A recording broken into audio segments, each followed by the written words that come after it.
Hello అండి, అందరికీ నమస్కారం. ఈరోజు మీకు స్వీట్ కార్న్తో పకోడీ తయారు చేసి చూపిస్తానండి. కరకరలాడుతూ చాలా కమ్మగా ఉంటాయండి. ఈరోజు వీడియోలో చాలా ఈజీగా టేస్టీగా అప్పటికప్పుడు స్వీట్ కార్న్ పకోడీని ఎలా ప్రిపేర్ చేయాలో ఈ వీడియోలో అత్త చేసి చూపిస్తారు. ఇలా ఈజీగా కరకరలాడుతూ స్వీట్ కార్న్ పకోడీని తయారు చేసుకోవచ్చు. చాలా టేస్టీగా ఉంటాయండి. ముందుగా స్వీట్ కార్న్ని గింజలు వలిసేసి పెట్టేసుకోండి. ఇప్పుడు ఒక మిక్సింగ్ జార్ తీసుకొని దానిలో ఒక కప్పు స్వీట్ కార్న్ వేసి కచ్చా పచ్చాగా బ్లెండ్ చేయండి. మరీ మెత్తగా చేయకూడదు, బరకగా ఉంటేనే పకోడీ చాలా బాగుంటుందండి. ఇలా బ్లెండ్ చేసుకుని ఒక మిక్సింగ్ బౌల్లోకి ట్రాన్స్ఫర్ చేసుకోవాలి. ఇప్పుడు దీనిలో 6 టేబుల్ స్పూన్స్ శనగపిండి,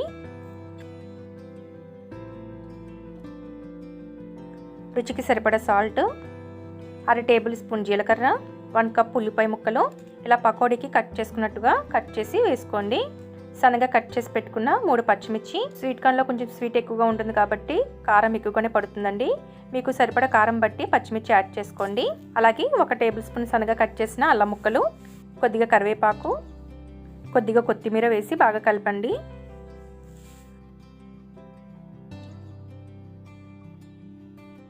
చూడండి, ఇలా బాగా కలుపుకున్న తర్వాత కొంచెం పిండిని తీసుకుని పకోడీలా వేసుకోవాలి. చూడండి, ఆయిల్ హీట్ అయింది. ఇప్పుడు పకోడీలా వేసి స్టవ్ని మీడియం ఫ్లేమ్లో పెట్టి ఫ్రై చేసుకోండి. చూడండి, ఇలా ఆయిల్కి సరిపడా పకోడీని వేసేసుకోవాలి. చూడండి, ఇలా ఒకవైపు దోరగా గోల్డెన్ బ్రౌన్ కలర్ వచ్చేంత వరకు ఫ్రై చేసిన తర్వాత రెండో వైపు కూడా తిప్పుకొని ఫ్రై చేసుకోవాలి. ఈ పకోడీ చాలా క్రిస్పీగా టేస్టీగా చాలా బాగుంటాయండి.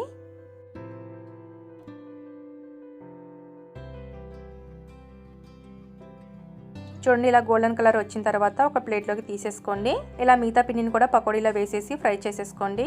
ఇలా మనం ఈవినింగ్ స్నాక్స్ కింద చేసుకొని సర్వ్ చేసి పెట్టారంటే చాలా బాగుంటాయండి.